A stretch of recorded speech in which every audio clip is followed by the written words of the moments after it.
오늘은 진도에 좀 신경을 쓰면서 나가야 되겠습니다. 성문서를 공부하려면 굉장히 부담이 되죠. 네, 성문서 공부할 때 두 부류가 나와요.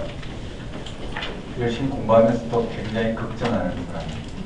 이것도 시험 나오면 어떻게 맞추지, 저것 나오면 어떻게 맞추지. 실제로 성문서에 입시 준비하시는 분들 보면 입시 준비하시는 분들 보면 기출 문제를 풀어보면 굉장히 질리죠. 그리고 그런 위주로 공부를 하는데요. 이 성문서는 좀 지혜가 필요해요. 지혜장이죠. 지혜가 담긴 것이 성문서라고 부르는데요. 성문서를 공부하는데 좀 지혜가 필요해요. 큰 틀, 그러니까 구석구석에서 문제가 낼 때가 있어요. 예를 들어서 시편을 읽는데 시편을 아무리 열심히 공부하고 달달 외웠다 해도 못 맞추는, 대부분 못 맞춰요. 예를 들어서 시편 87편 한 9절 정도를 낸단 말이에요. 이게 어디 나오느냐. 가장 쉬운 거는 시편에 나오느냐, 사번에 나오느냐, 욥기에 나오느냐, 전도서에 나오느냐 묻겠죠. 그리고 이게 시편 몇 장에 나오느냐, 좀 어려운 부분 그렇게 있겠죠. 이제 그런 문제를 접하다 보면 공부를 하는데 굉장히 어려움을 겪고요. 그래서 시편을 매일 아침마다 묵상을 하고 한 장씩 묵상을 하고 잠언 한 장씩 읽고 전도서 한 장씩 읽고 이렇게 읽는데, 그렇게 읽는다고 해서 그런 시편이나 성문서 문제를 잡아낼 수 있는 건 아니에요. 왜 그러냐면요. 그 은혜 학번이라고 있어요. 장신대 시험 입시에만 관련돼서 보면 은혜 학번이라고 있는데요. 특히 시편 같은 경우를 한 해에 50문제씩 내는 경우가 있어요. 그럴 때가 있다고요. 50문제, 시편만 OX 문제 50문제라도 얼마나 많을까요? 그러니까 시편의 OX 문제를 50문제 이상을 냈다고 생각하면 구석구석 그저 공부를 한 사람이나 안 한 사람이나 시편을 다 외운 사람이나 안 한 사람이나 그 문제를 푸는 굉장히 어려움이 있다라는 거예요. 그러니까 공부한 만큼 개연성 있게 문제를 잡아낼 수 있고 그런 게 아니라고요. 그래서 몇 회에 걸쳐서 시편만 쏟아져 나온 데가 있어요. 지금은 그렇게 하지 않아요. 문제 은행식으로 해서 골고루 그 정책에 의해서 이렇게 내시는 것 같은데요. 이렇게 냈어요. 그게 기출문제에 들어가 있겠죠. 기출문제, 시편 문제 다 들어가 있겠죠. 그러면 기출문제, 시편 문제에 네, 그렇게 출처를 묻는 집중된 문제를 보다 보면 시편 공부를 어떻게 해야 될지, 정말 이렇게 구석구석 공부해야 되는지, 정말 이런 문제까지 잡아내야 되는지 어려움을 겪게 된다는 거예요. 그래서 두 가지 공부 방향이 나오는 것 같아요. 공부를 하면서도 늘 불안해서 어떻게 해야 되나 염려하면서 공부하는 경우와 포기하는 경우가 두 가지가 있는데, 그럴 필요 없어요. 성문서는 전체 기록부터 하나씩 잡아가다 보면 나머지 부분들은 쉽게 어떻게 잡아낼 수 있다라는 게, 그렇게 나가는 게 효과적이다. 지금부터 소개하는 부분대로 천천히 나아가서 잡히는 부분 잡고 기출 문제 잡고 그리고 이런 공부하시면서 나름대로 걸려드는 부분 잡으면 돼요. 왜 그러냐면요. 남이 틀리는 문제 다 틀리거든요. 남이 맞추는 문제 맞출 거예요. 그래서 공부하는 데까지 개연성 있게 공부해서 못 잡아내는 문제 틀린다고 해서 당락이 결정되는 건 아니다. 다 맞출 수 있고 공부하는 대로 잡히고 이런 개론적인 부분, 그 다음에 전체적인 부분 공부해서 알 수 있는 문제 다 맞추면 고득점이 나오죠. 그러니까 틀릴 수 있는 문제 틀려도 상관없다라는 거예요. 예를 들어서 신구약 전체에서 10문제 틀린다고 봅시다. 그럼 190점이잖아요. 그렇죠? 190점이 고득점이겠죠. 맞나요? 그러니까 어려운 문제는 틀려버리면 되는 거니까. 그렇죠? 그렇게 작성하고 들어가면 나머지 문제는 너무나 확실하게 공부할 수가 있는데, 어려운 문제, 틀려버릴 수 있는 문제, 틀려도 되는 문제를 잡기 위해서 충분히 맞출 수 있는 이 범위 안에 들어와 있는 공부를 놓친다면 굉장히 문제가 되겠죠. 그러니까 적어도 한 180, 170까지 잡고 나머지 어려운 문제, 그렇죠? 또 외워도 잘 못 맞추는 문제, 이런 것들 챙겨놓고 그런 것들은 그냥 어떻게 해요? 이 문제 내가 틀릴 수 있는 문제라는 걸 정해놓고 들어가면 이건 내가 틀리려고 했는데 맞추는구나. 뭐 나중에 그렇게 결과도 좋아지지 않을까 생각해요. 그러니까 시편 욥시 잠전, 욥시 잠전 이 부분들을 또 소개하는 대로 이렇게 전체 개연성 있게 하나씩 잡아나가면 쉽게 되지 않을까 생각합니다. 먼저 욥기부터 한번 봅시다. 구조가 중요한데요.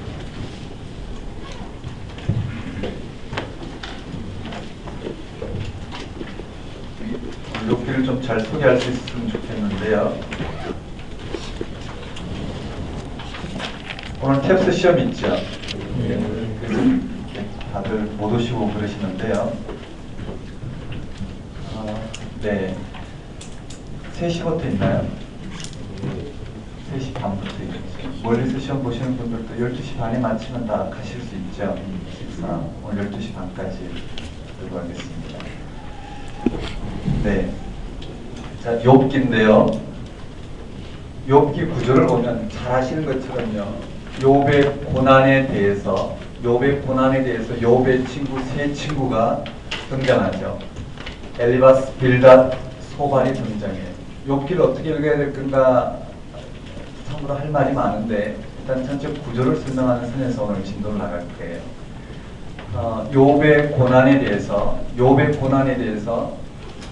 등장하는 인물이 있어요. 욥의 세 친구가 나오죠. 엘리바스, 빌닷, 소발. 그 다음에 엘리우가 등장하고요. 그 다음에 하나님께서 욥의 고난에 대해서 나타나셔서 말씀하시는 장면. 그리고 마지막 욥의 세 친구와 욥에 대한 하나님의 평가가 주어져요. 한번 따라해 봅시다. 욥의 상황. 구조를 좀 잘 보셔야 돼. 1, 2, 3장은 욥의 상황이에요. 전체 구조만 볼 거예요. 한번 따라해 볼까요? 욥의 상황. 네, 욥의 상황이에요. 1장에 보면 욥이 사단으로부터 1차 시험을 받는 장면이 나와요. 그 다음에 2장에 보면 2차 시험을 받는 장면이 나오고 욥이 당한 시험에 대해서 욥이 탄식하는 장면이 3장에 펼쳐져요. 한번 따라해볼까요? 욥의 상황. 자, 간단하게 봅시다. 욥의 상황이에요. 그리고 세 친구가 등장하는데 세 친구와 욥이 한 번씩 변론을 하는 장면이에요. 자, 먼저 엘리바스예요. 한번 따라해볼까요? 엘리바스. 자, 엘리바스가 앞에 보면은 1차 변론이에요. 한번 따라해볼까요? 1차 변론. 4장, 5장에 엘리바스가 욥에 대해서 욥이 왜 그런 고난을 당하는지에 대해서 이 엘리바스와 빌닷과 소발 이 욥의 세 친구는 누구냐면요. 지금까지 구약에서 언급되었던 그 인과응보, 즉 인과응보에서 예를 들어서 이스라엘 향하여 하나님께서 계시를 하셨어요.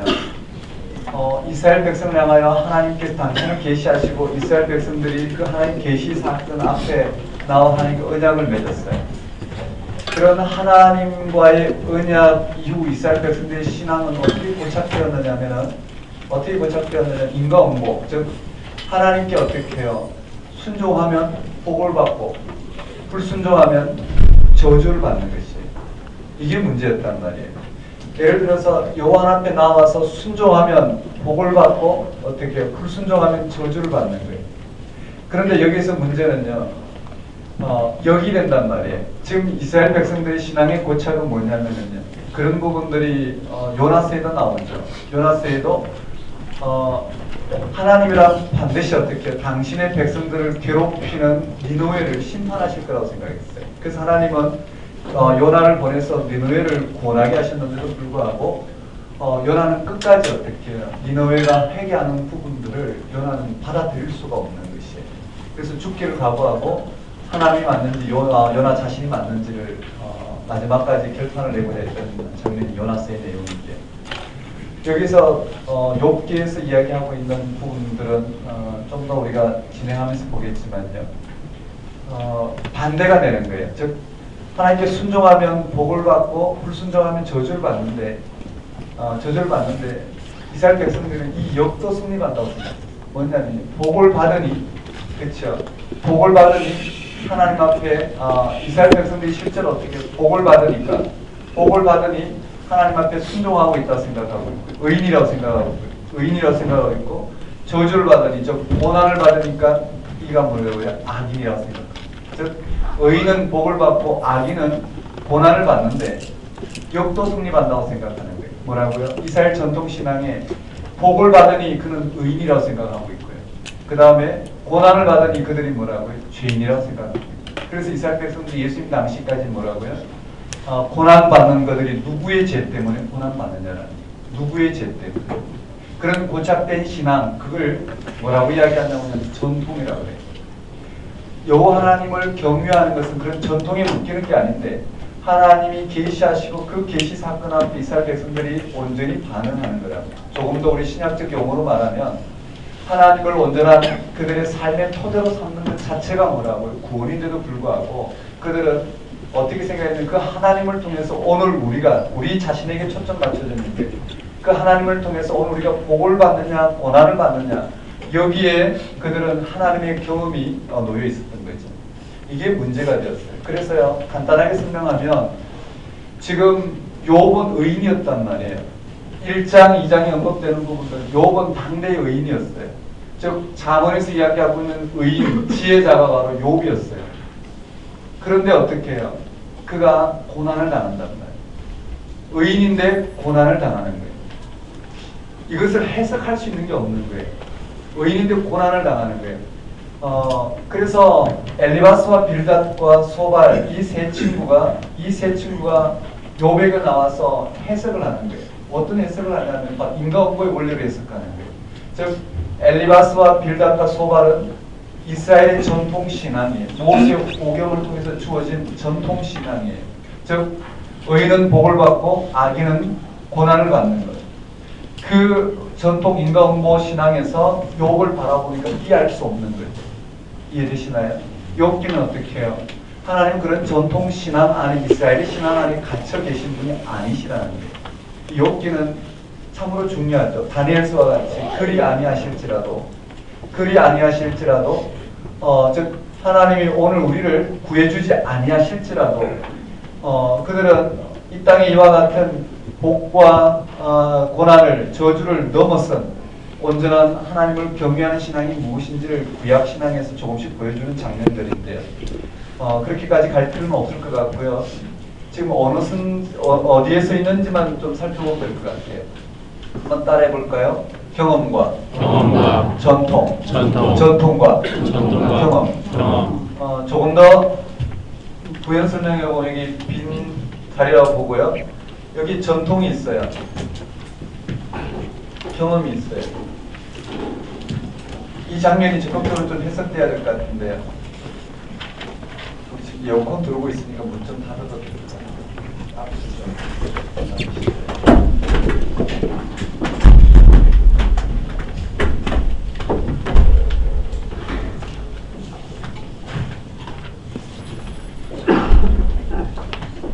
지금까지 이스라엘 백성들의 신앙, 즉 전통은 뭐냐면요. 의인은 복을 받고 악인은 고난을 받는다는 거였어요. 즉 의인은 복을 받고 악인은 저주, 고난을 받는다고 받았어요. 이들은 역도 승리받는다 해서 복을 받으니 그들은 의인이고 고난을 받으니 이들은 어떻게 죄인, 악인이라는 거예요. 지금 이 전통에서 이 전통을 대변하고서 있는 사람이 누구냐면 엘리바스, 빌닷, 소발이에요.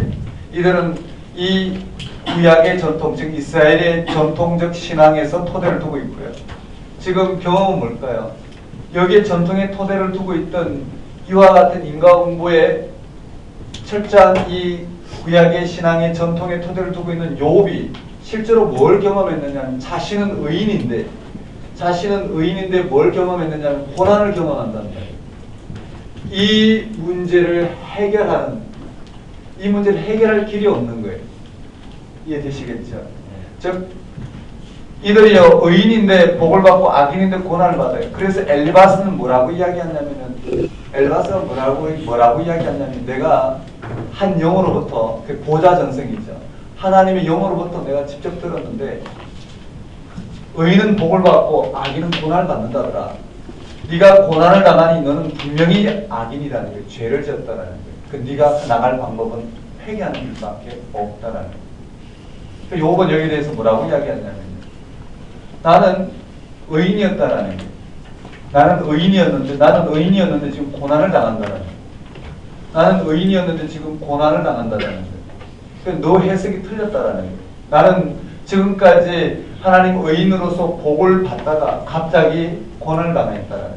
그런데 빌닷이 뭐라고 이야기했냐면은 사람이 하나님 앞에서 어떻게 선하겠느냐. 사람이 어떻게 하나님 앞에 의가 선하다 할 수 있겠느냐는 무슨 말이냐면요. 요 원리에서 하나님이 고난을 내렸으면 반드시 너는 악인이어야 되는데 네가 의인이라니까 말이 되지 않지 않느냐라는 거예요. 네가 하나님보다 선하냐라는 거예요. 그러니까 요거 뭐라고 이야기하면 아니다. 나는 하나님 앞에 선하지도 않고 나는 하나님 앞에 선하지도 않다라는 거예요. 의인이야. 하나님 앞에 선하지도 하나님보다 더 선하지 않다라는 거예요. 그러면서 무슨 말을 하냐면요. 내가 의인이 아니라 할지라도 내가 하나님이 나를 의롭다 하시고 복을 주셨던 그 하나님 복을 주셨을 때 나를 의인으로 받지 않느냐라는 거예요. 그때와 지금은 아무런 차이가 없다라는 거예요. 그런데도 하나님께 나에게 고난을 주셨다는 거예요. 정말 이해되시나요? 소발도 마찬가지예요. 그런 관점으로 계속 흘러가는데요. 이 엘리바스와 빌닷과 소발은 의인이면 복을 받고 악인이면 고난을 받는데 네가 고난을 받는 거 보니까 는 반드시 악인이니까 회개해야 된다. 우리 다양한 관점, 세 관점에서 이야기를 해요. 1차 변론, 2차 변론, 3차 변론까지. 그런데요, 욥의 관점은 그거예요. 욥의 관점은 그거예요. 자신이 욥도 문제는 뭐냐면 이 전통신앙에 갇혀 있는 거예요. 전통신앙에 갇혀서 자신이 고난을 당한단 말이에요. 근데 자신은 의인이란 말이에요. 이해되시나요? 이 의인이란 말은 고난 당하기 전에 복을 받을 때와 고난 당할 때와 자기는 잘못을 한 적이 전혀 없다는 하나님 앞에 의인인데 왜 고난을 당하느냐라는 거예요. 이해되시죠? 그러니까 욥도 하나님을 이 전통 신앙에 그래놓고 뭐라고요? 하나님 나와보시라는 거예요. 하나님 제가 경험하기에 나는 이 의인인데도 불구하고 하나님 고난을 주셨으니 도대체 의인에게 고난을 주시는 하나님은 누구시냐라는 거예요. 적어도 욥에게는 어떻게 해요? 하나님은 감추어져 계시겠지. 이해되시나요? 이 신앙의 틀에서는 욥에게는 적어도 하나님이 감추어져 계십니다. 그래서 하나님이 어떻게 해요? 욥에게 나타나셔서 맞죠? 욥에게 나타나셨다. 귀로만 듣던 하나님이 실제로 눈으로 보는 하나님으로 나타나셨다. 그 말이 뭘까요? 우리는 창조주 하나님, 또 그가 역사의 주권자여 구원주 하나님, 그가 바로 우리의 생명의 근원이시오 토대라는 것을 고백하지만 우리는 여전히 어떻게 해요?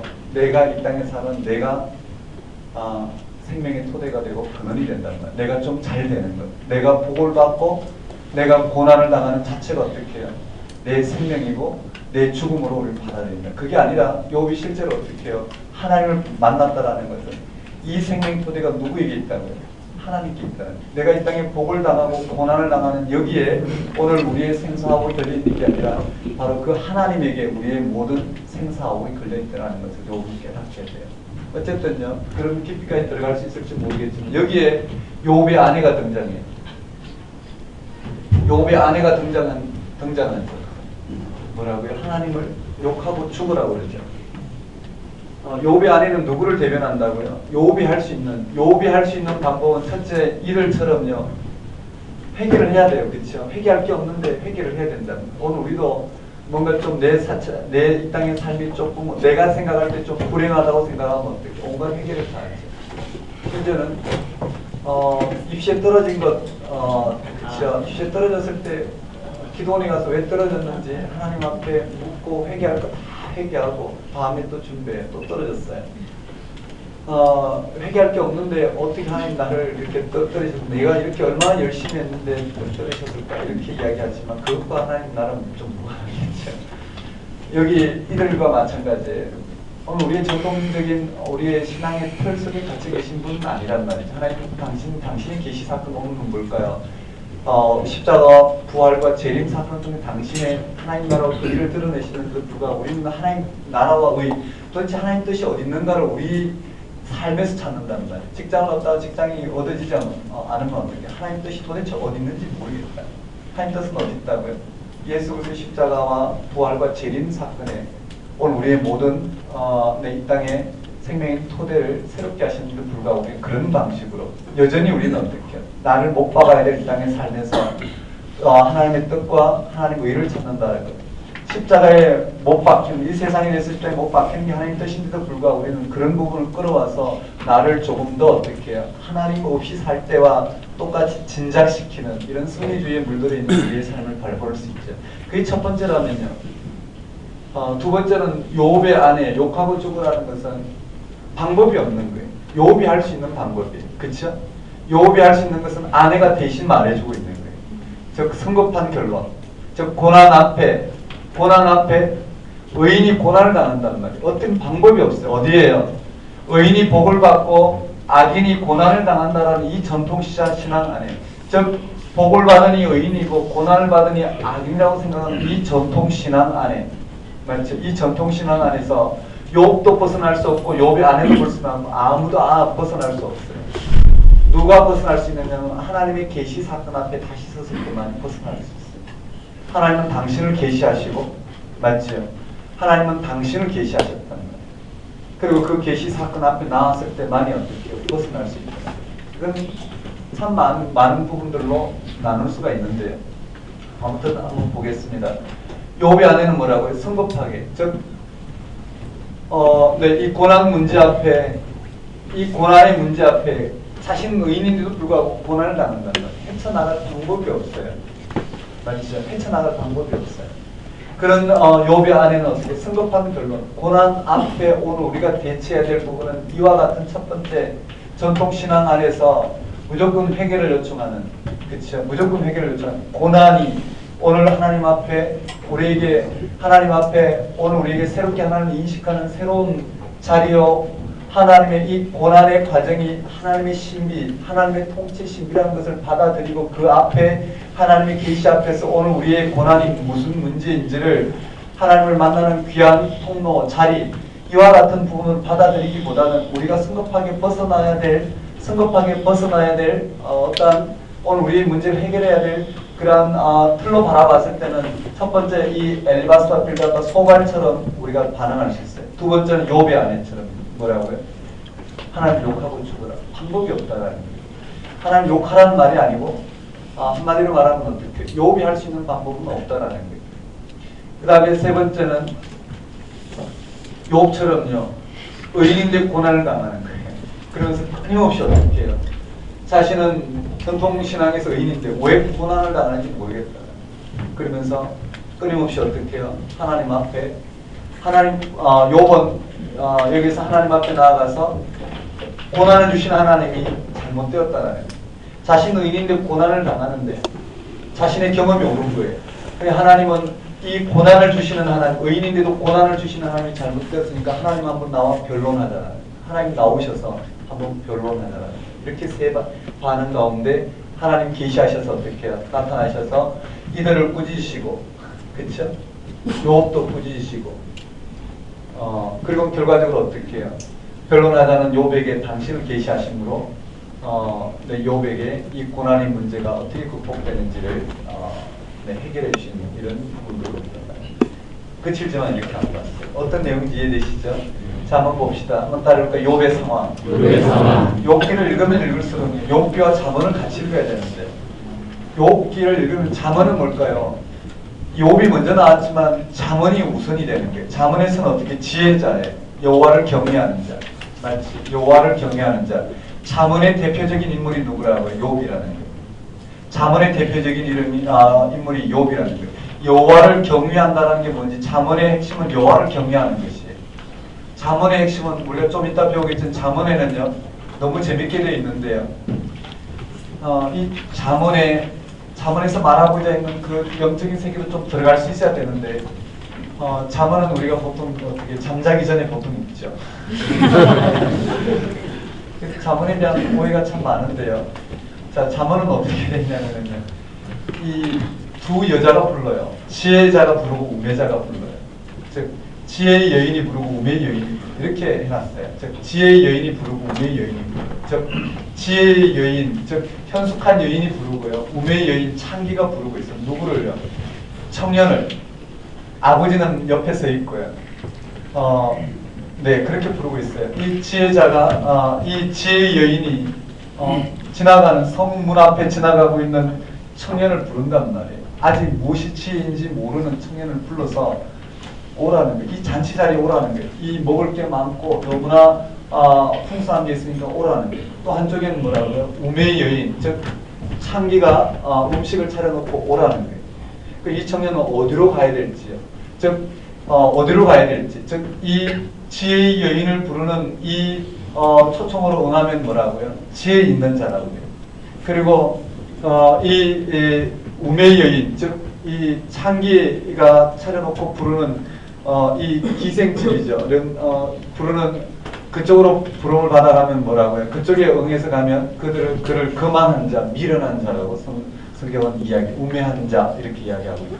아버지는 뭐라고요? 아들아, 내가 하나님의 법을 너에게 전해주겠는데 너는 저 미련한 여인, 저 우매자의 여인을 따르지 말고 누구를 현숙한 지혜자의 여인의 품으로 가라. 그걸 이제 전해주는 게 잠언이거든요. 그렇게 설정돼 있어요. 거기에 언급된 게 뭐냐면요.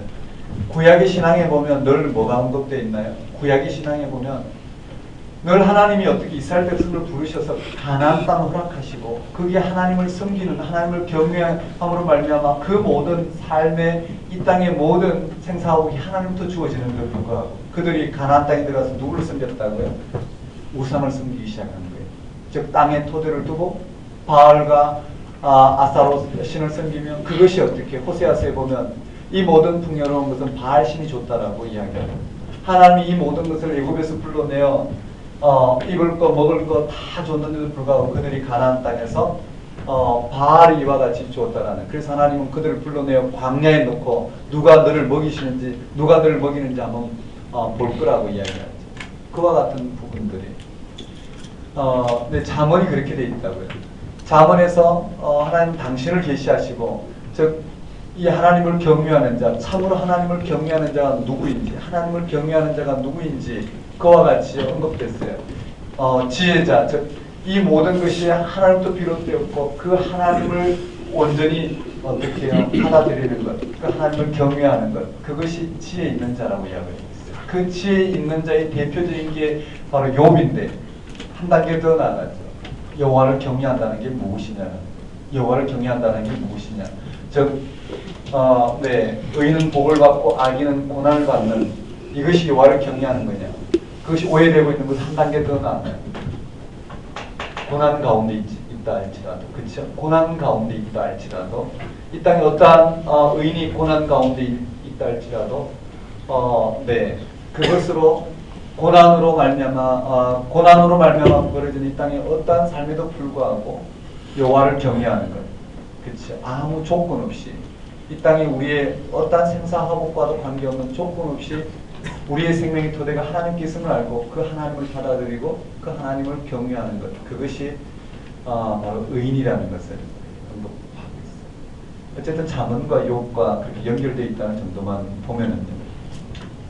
이 부분 좀 더 기억하고 들어가 봅시다. 한번 따라해볼까요? 욥의 상황. 욥의 구조만 잘 보시면 좋은데요.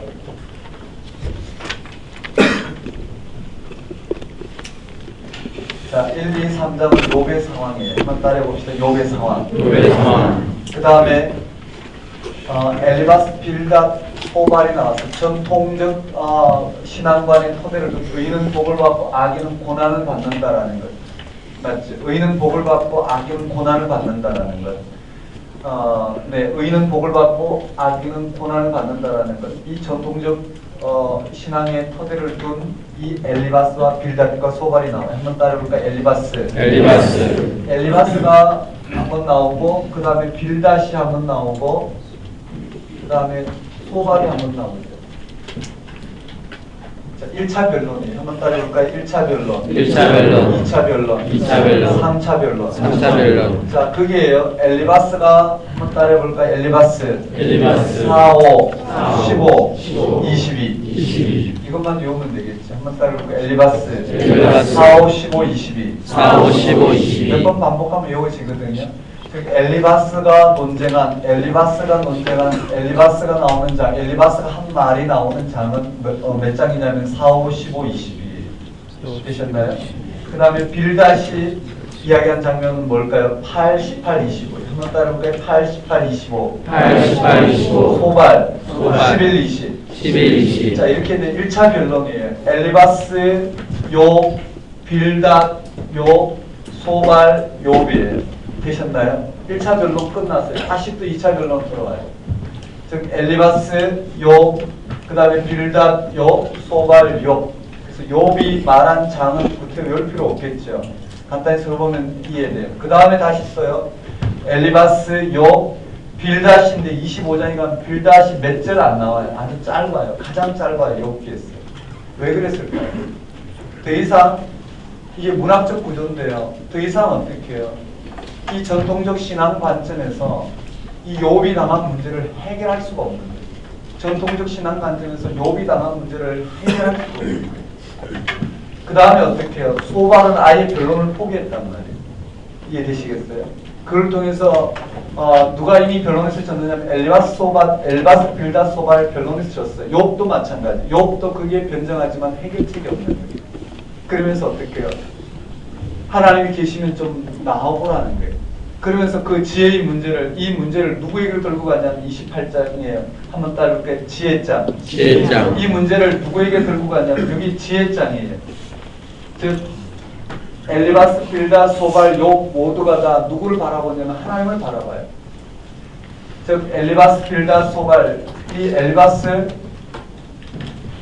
그 다음 빌닷, 소발 모두가 다 하나님 바라보면 하나님을 향해서 그 지혜가 어디서 나는지, 지혜가 누구에게 있는, 지혜가 무엇인지 다시 한번 확인하는 자리가 바로 28장이에요. 한번 따라볼까요? 지혜장. 지혜장. 도대체 지혜가 뭔지를 언급하고 있어요. 이 지혜에 대해서 지혜를 구하는 장이 28장인데요. 이 엘리바스, 빌닷, 소발과 욥 세 친구와 욥의 변론의 끝에 지혜를 구하기 위해서 어디로 이제 눈을 돌리냐면 전통신앙과 전통과 경험이 아닌 어디로 돌리냐면 하늘로 다시 눈을 돌려요. 즉 하늘 향해서 눈을 돌린단 말이죠. 거기에 몇 가지 언급되어 있는 장면이 나와요. 28장보다 좀 봐야 되겠고 이렇게 연결되는 부분들을 가지고 한번 봅시다. 한번 따라해볼까요? 욥의 상황, 욥의 상황, 1차 변론, 2차 변론, 3차 변론, 지혜장. 구조는 아시겠죠? 그 다음에 여기에 29, 30, 31 욥의 최후 변론이에요. 누구 앞에 서기 위해서요? 하나님 앞에서는 결과적으로 어떻게 해요? 하나님과 이 선악간에 누가 옳은지 그른지, 욥의 고난 문제에서 누가 옳은지 그른지 판단하기 위해서 누가 앞에 서야 되냐면 하나님 앞에 서는 데 있어서 욥의 최후 변론이 29, 30, 31장에 언급돼요. 즉 한번 따라해볼까요? 욥의 최후 변론. 자, 29, 30 장이 중요해요. 29, 30, 31장인데 최후 변론의 첫 번째 할 수 있는 건 뭘까요? 욥이 과거에 얼마나 행복했는지, 이 고난을 당하기 전에 과거에 얼마나 행복했는지 한번 따라해볼까요? 과거. 네. 여기에 과거의 행복을 회고하는 장면입니다. 과거에 얼마나 행복했든지. 그러면 이 30장이 뭘까요? 현재 그래서 고난을 당한다라는 거예요. 과거에 얼마나 행복했는데 지금 현재는 이와 같이 고난 당한다. 한번 따라볼까요? 현재의 고난. 현재의 고난에 대해서 욥은 진술하고 있어요. 그럼 31장은 뭐가 될까요? 이 과거와 현재 사이에 무엇이 일어났느냐라는 거예요. 일어난 게 없다라는 거예요. 욥은 끝까지 어떻게 자기 주장을 하는 거예요. 욥의 무죄를 주장해요. 한번 따라볼까요? 욥의 무죄. 욥은 죄가 없다라는 거예요. 욥의 무죄. 즉 욥은 과거에 이와 같이 행복할 때나 지금 고난을 당할 때나 욥은 당대의 의인이지 더 이상 어떻게 해요? 하나님 내게 복을 주실 때 하나님 내게 복을 주실 때나 고난을 주실 때나 자기는 똑같이 어떻게 해요? 하나님 앞에 신실하게 서 있었다라는 거. 한번 따라해볼까요? 결백. 그때 욥의 무죄인들에게 자신이 얼마나 결백한지요.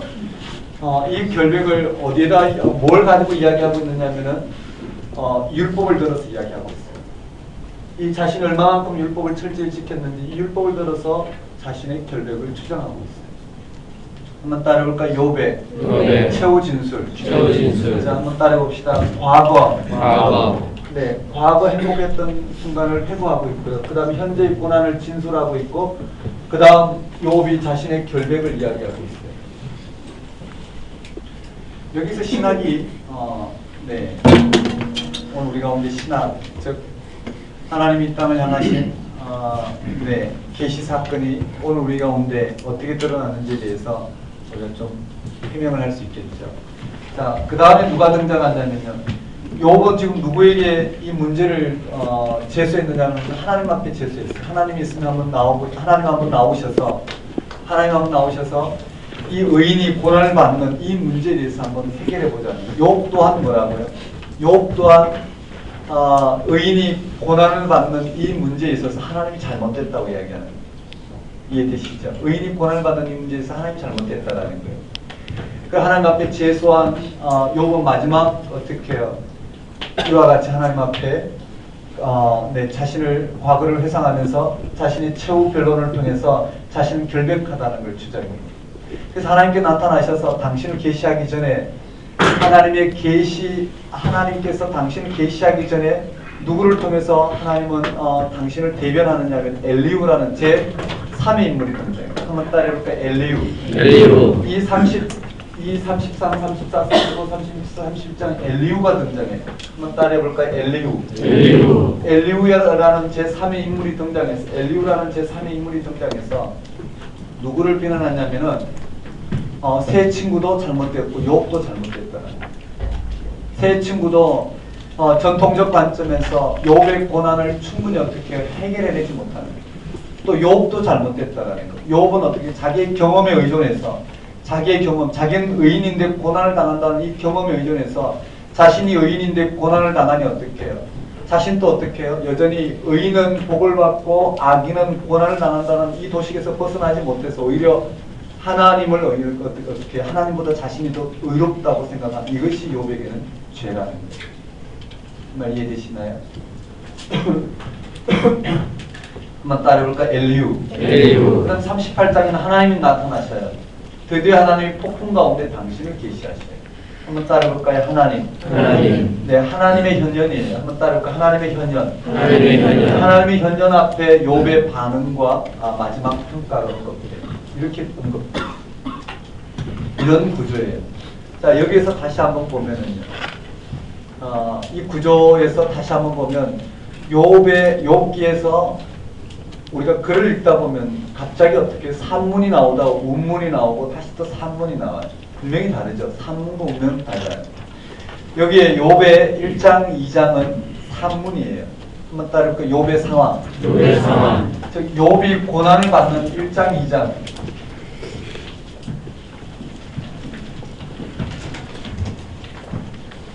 이 욥이 고난을 당하더라. 욥의 고난이에요. 한번 따라해볼까요? 욥이 받은 고난.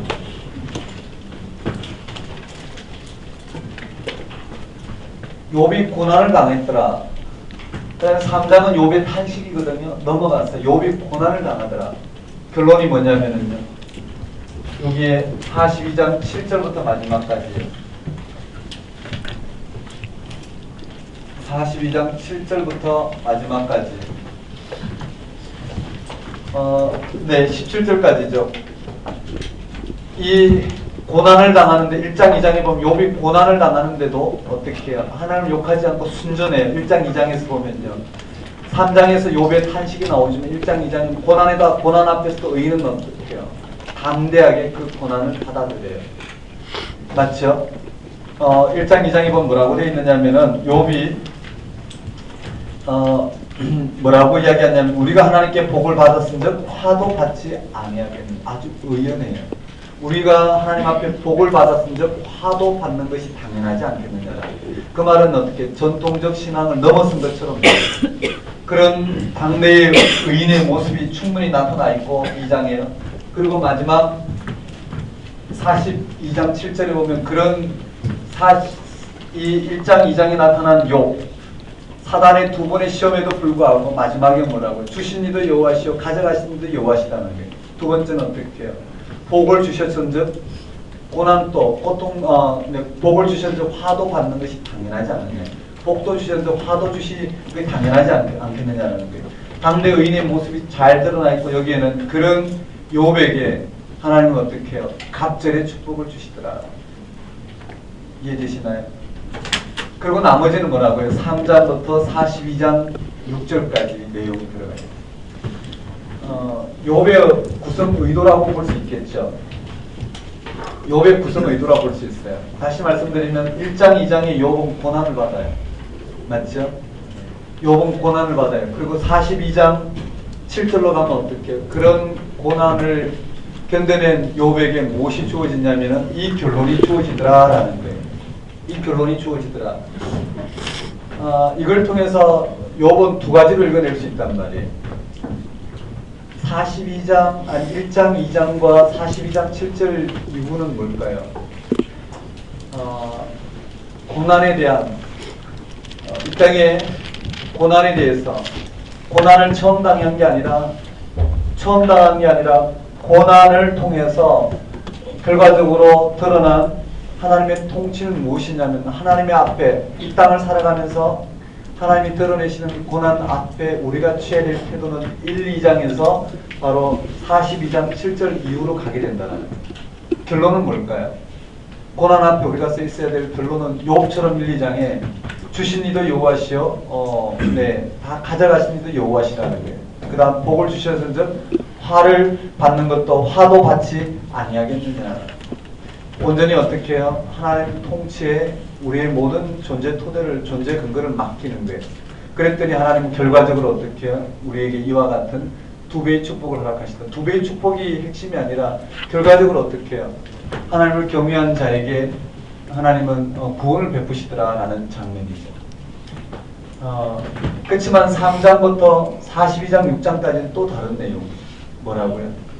고난을 처음 당하는 사람. 이해되시나요? 고난을 처음 당하는 사람이 1장 2장에서 바로 42장 7절 이후로 바로 갈 수는 없다라는 고난을 처음 당하는 사람에게 예를 들어서 한 공동체가 있어요. 이미 기독교 신앙의 토대를 우리는 이 신약 성경 27권을 통해서 오늘 우리의 신앙의 지평이 뭔지 너무나 잘 알아요. 오늘 이 땅이 여전히 어떻게 해요? 예수가 그리스도 되시지만 고난이 싫지 않다는 건 분명해요. 아무리 기도해도 오늘 우리는 어떻게 해요? 각자 당할 분량의 고난은 다 당하게 되어 있어요. 그것은 믿는 사람들 믿지 않는 사람이 이 땅 가운데 주어진 오늘 우리 어떻게 해요? 삶의 무게예요. 그것이 예수 그리스도의 십자가가 드러내는 의미죠. 오늘 우리에게는 부활 사건을 통해서 온전한 하나님 통치가 이루어졌고 그가 다시 오심으로 온전한 이 땅의 모든 당하는 이 피조물의 탄식이 결과적으로 어떻게 해요? 하나님 영광 가운데 성취될 것이다. 그런데 처음부터 그런 신앙이 있었을까요? 그렇지 않다는 거예요. 성경 읽다 보면 초대교회는 어떻게 해요? 예수 그리스도의 재림이 지연됨으로 말미암아 이 땅에서 당하는 고난 앞에서 그들은 상당한 혼란을 겪었어요. 맞죠? 초대교회가 예수가 그리스도 되심에도 불구하고 여전히 이 땅 가운데 고난이 있더라는 거예요. 도대체 예수가 어떻게 그리스도가 되신지, 왜 예수가 그리스도 되신데도 불구하고 여전히 이런 고난과 고통이 이 땅 가운데 여전히 있는지 그들은 처음에 당황했단 말이죠. 하지만 어떻게 공동체가 그런데도 불구하고 예수 그리스도의 십자가와 부활과 재림을 통해서 이루어진 하나님 나라를 오늘 우리 가운데 이와 같이 27권을 통해서 잘 어떻게 변정해주고 있어요. 도대체 예수가 왜 그리스도가 되신지, 어떻게 그리스도가 되신지, 예수가 그리스도 되셔서 오늘 우리 가운데 일어난 하나님 나라, 하나님의 의가 무엇인지를 너무나 잘 조명해주고 있어요. 공동체가 그러한 영적인 지평을 담보하고 있어요. 그래서 어떻게 해요? 결론은 예수가 그리스도 되심을 믿는데도 불구하고 우리는 여전히 어떻게 해요? 예수 그리스도의 십자가 죽음과 부활과 재림의 사건을 통해서 이루어진 하나님 나라와 그 의가 무엇인지 오늘 우리에게 너무나 잘 알려져 있어요. 이 땅에 주님 오시기까지 여전히 고난의 자리에 있다는 걸 너무나 잘 알아요. 이 땅의 삶의 무게를 우리 지고 가야 된다는 걸 너무나 잘 알고 있어요. 그것은 기독교 2000년의 신앙이 오늘 우리에게 분별해주고 있단 말이에요. 그런데도 불구하고 우리의 각 실존은 어떨까요? 처음으로 초대교회가 처음 부딪혔던 문제처럼 오늘 우리도 똑같이 어떻게 해요? 고난 앞에서 오는 그 하나님의 부재, 침묵 이런 부분에 우리는 당황할 수밖에 없다라는 거예요. 당황하면 오늘 우리들에게 일어나야 될 부분은 바로 3장부터 42장 6절까지의 내용이라는 거예요. 다시 말씀드리면 고난은 서둘러서 어떻게 1, 2장에서 42장 7절로 가는 것이 욥기의 핵심이 아니라 고난을 처음 당하는 모든 오고 오는 하나님 백성, 이 땅의 하나님 백성들이 허용된 부분이 바로 욥기에서 이야기하는 3절부터 마지막 42장 6절까지 그 고난의 과정에 우리가 반응하는, 이해되시나요? 그 과정이 우리에게는 중요하다는 거예요. 그 과정을 거쳐 우리는 어디로 갈 수 있냐면 1, 2장에서 42장 7절 이하로 갈 수 있다는 거예요. 이 말씀 이해되시나요? 오늘 우리는 기독교 신앙의 본질로 들어간 대부분의 영적인, 그렇죠? 그리스도인들은 1, 2장에서 42장 7절로 간단 말이에요. 오늘 우리에게 이 땅에 어떠한 삶에도 불구하고 우리 생명의 토대가 어디 있는지, 하나님 우리를 어떻게 새롭게 하실지 너무나 잘 알아요. 그런데요, 이제 막 신앙 공동체에 들어온 막 신앙 공동체에 들어온 초보 그리스도인들은 어떻게 되나요? 오늘 우리 이 땅의 문제에 당황스러울 거란 말이에요. 그 당황스러운 것이 비정상이 아니라는 거예요. 당연하다라는 거예요. 그 과정을 충분히 겪고 어떻게 1, 2장에서 42장 7절 이하로 갈 수 있도록 안내하는 것이 욥기의 핵심이고 우리 신앙의 핵심이라는 거예요. 정말 이해되시나요? 즉 신앙은 뭐라고요? 전통이 갇혀 있는 게 아니라, 여기서는 할 말이 많은데 신약의 구체 연결시키자면 뭐라고요? 새 포도주는 새 부대에 담아야 합니다. 하나님 끊임없이 당신을 계시하시고 그 계시 사건 앞에 우리가 이 땅에서 옳다 그러다 생각하는 이 모든 부분들 하나님 계시 사건 앞에 다시 해석되어야 되고 그 하나님의 계시가 온전하게 드러나야 되겠죠. 그 하나님의 계시의 궁극적인 이 땅에 주어진 부분, 예수 그리스도의 십자가와 부활과 재림 사건이 그것이 얼마나 우리 가운데 새로운지 오늘 우리 시대에 다시 담아내야 될 복음이라는 거, 늘 새롭게 들려야 될 복음입니다. 이렇게 보면 욥기가 오늘 우리가 어떻게 연결되는지 좀 보입니다. 자, 한번 따라해볼까요? 욥의 상황.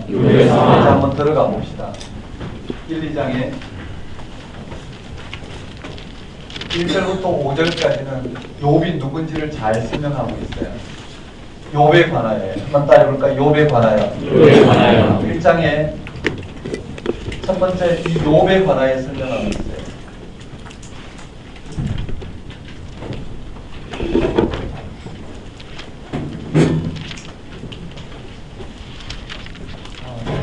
늘 욥기에 대해서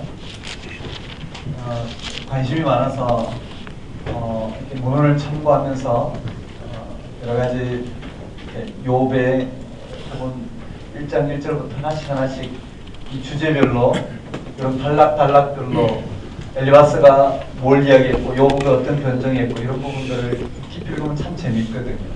참 재밌어요.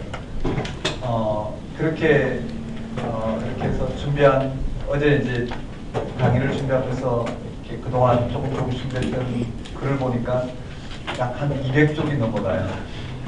근데 언제 이런 부분을 다룰까?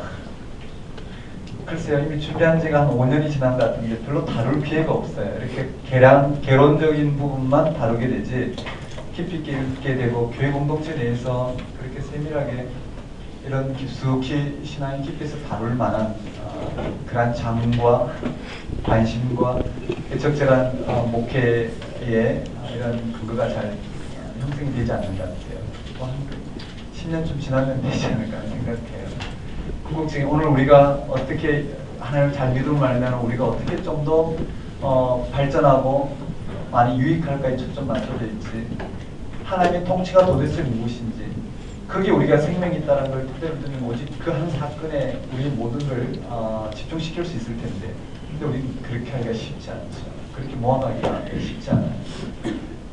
그래서 다시 한번 욥기에 대해서 깊이 있게 좀 읽어볼 수 있는, 그 구약 전체를 열어놓고 한번 읽어볼 수 있는 그런 토대가 좀 주어졌으면 좋겠다, 이런 아쉬움들을 좀 달래봤는데 한번 따라해볼까요? 욥에 대하여. 자, 욥에 대하여 1절부터 5절까지 뭐라고 되어 있느냐면요, 우스 땅에 욥이라 불리는 사람이 있었는데 한번 따라해볼까요? 우스 땅. 네, 이 우스 땅이라는 곳이 나오고요. 온 땅에 욥이라 불리는 사람이 있었는데 그 사람은 평가가 나와요. 온전하고 정직하여 하나님을 경외하며 악에서 떠난 자들아. 잠언의 대표적인 인물이 한번 따라볼까? 온전하고 정직하여. 읽어볼까요? 온 땅이 있는데요. 한번 따라봅시다. 온전하고 정직하여. 네, 온전하고 정직하여 여호와를 경외한 하나님을 경외하며. 한번 따라볼까? 하나님을 경외하며 악에서 떠난 자. 네, 욥을 이와 같이 평가하고 있어요. 1장 3절에 평가하고 있죠. 온전하고 1장 몇 절인가요? 1절인가요? 온전하고 정직하여 하나님을 경외하며 악에서 떠난 자들아. 그리고 그가 동방사람 중에 가장 훌륭한 자들아. 한번 따를까요? 동방사람 중에 가장 훌륭한 자. 맞아요. 동방사람 중에서 가장 훌륭한 자라고 해서 그 예로 뭘 들고 있느냐면은 자식들이요 생일 잔치를 했을 때 혹시 범죄하지 않았을까 해서 번제를 드렸더라라는 거예요. 아들 하나하나 네, 죄를 범하여 마음으로 하나님을 욕되게 할까 해서 번제를 드린 장면. 한번 따라볼까요? 번제. 그게 1절부터 5절까지 욥에 관한 소개예요. 그만큼 욥이 당대의 의인이었더라라는 거예요. 한번 읽어봅시다. 우스 땅에 온전하고 정직하며 하나님을 경외하고 악에서 떠난 자. 동방 사람 중에 가장 훌륭한 자. 네. 그 다음에 한번 따를까요? 번제. 여기 1절부터 5절까지 내용이에요. 근데 문제가 발생했어요.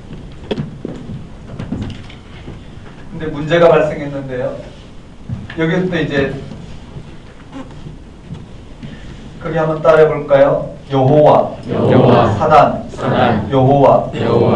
자, 핵심을 한번 봅시다. 첫 번째 여호와께서 한번 따라해 볼까요? 여호와. 흐름을 봅시다. 여호와께서 뭐라고 이야기하냐면요. 욥을 평가해요. 그와 같이 온전하고, 즉 천상회의죠.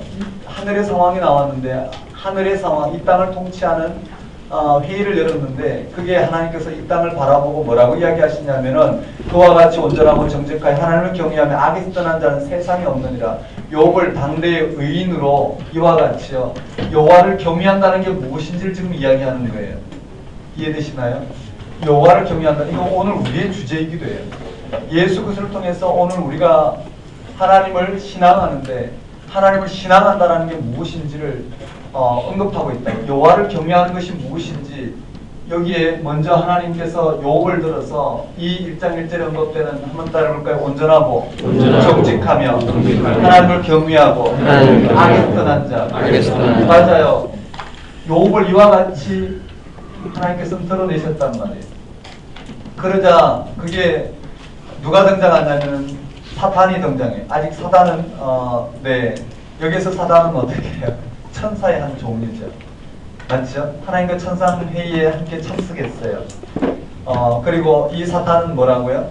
이 땅의 인간의 일들을 어떻게 해요?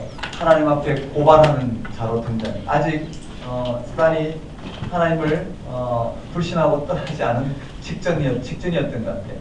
아무튼 사단이 등장해요. 그의 모든 소유물을 치소서. 한번 따라해볼까요? 그의 소유물을 치소서. 여기에 여호와께서 그와 같이 어전의 일을 하는 가운데 사단이 등장해서 뭐라고 이야기하냐면 까닭없이 여호와를 경외하니까. 맞죠? 까닭없이. 그 말은 뭘까요? 여호와를 경외한다는 게 무엇인지를 지금 이야기하고 있는 거예요. 까닭없이 여호와를 경외하니까 그의 소유물을 처벌하는 거예요. 소유물 때문에 여호와를 경외하지 않겠느냐라는 거예요. 한번 따라해볼까요? 까닭없이. 소유물을 치소서. 이 소유물을 치라는 거예요.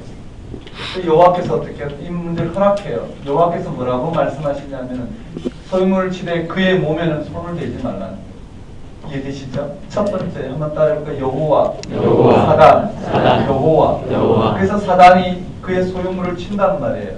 즉 이 사단이 소유물을 쳐요. 그 소유물을 통해서 욥이 잃어버린 내용들이 나오죠. 한번 따라해볼까요? 욥의 자녀와 재산.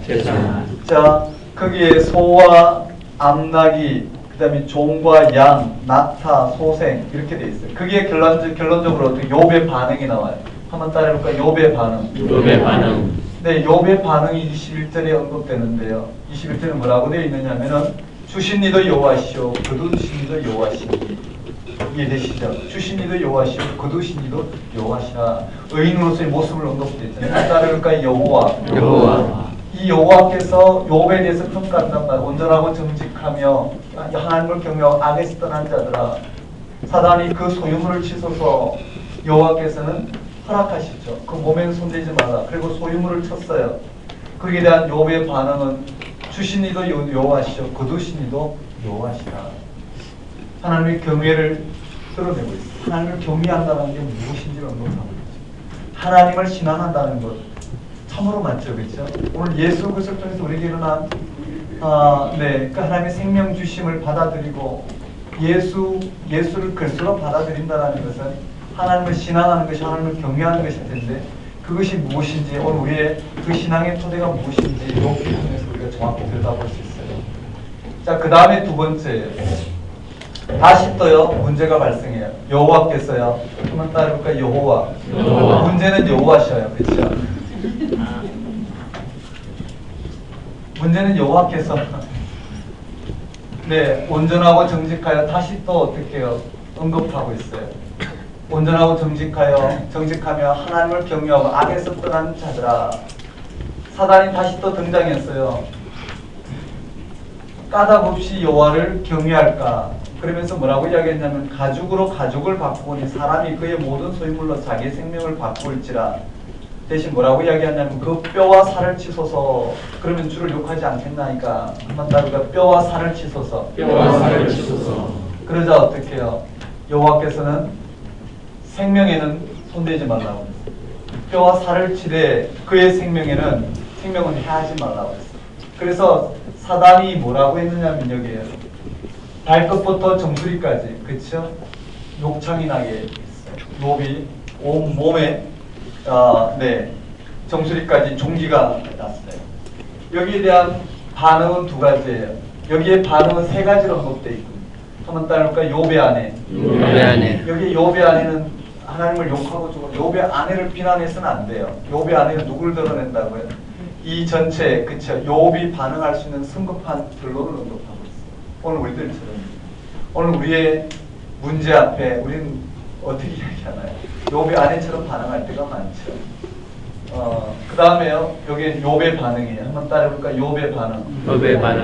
여기 욥의 반응은 우리가 하나님께 복을 받았은즉 화도 받지 아니하겠느냐.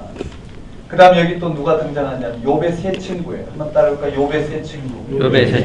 여기 욥의 세 친구가 위로하러 왔는데요. 아무 말이 없어요. 7일 동안 아무 말이 없어요. 할 말을 잊었다라. 여기까지. 자, 여기까지 가고 그 다음에 어디로 갔냐면요. 여기 42장 7절에서 17절로 가야 된다는 거예요. 그 말은 오늘 우리 기독교 신앙은 뭘까요?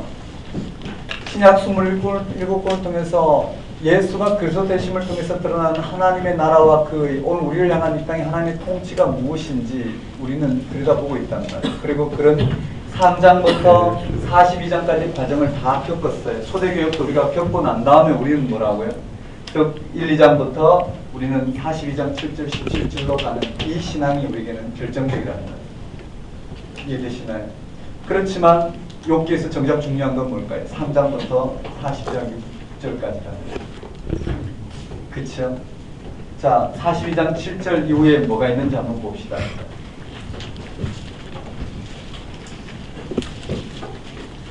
42장 7절 한번 읽어볼까요? 42장 7절 한번 읽어봅시다. 시작.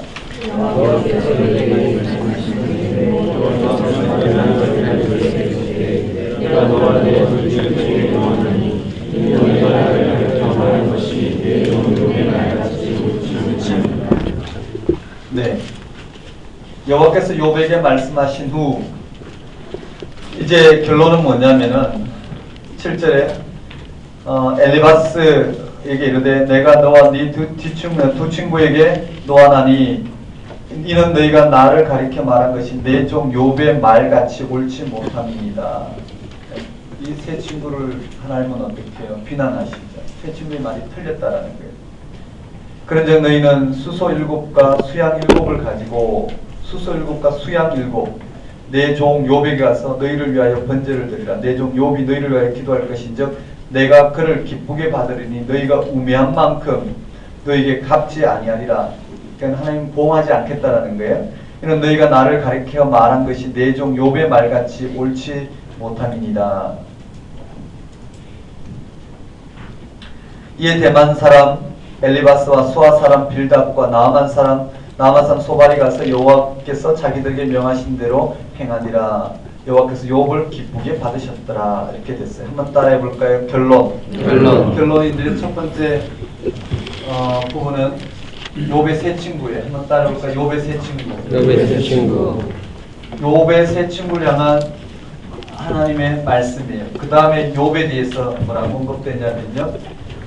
10절부터요.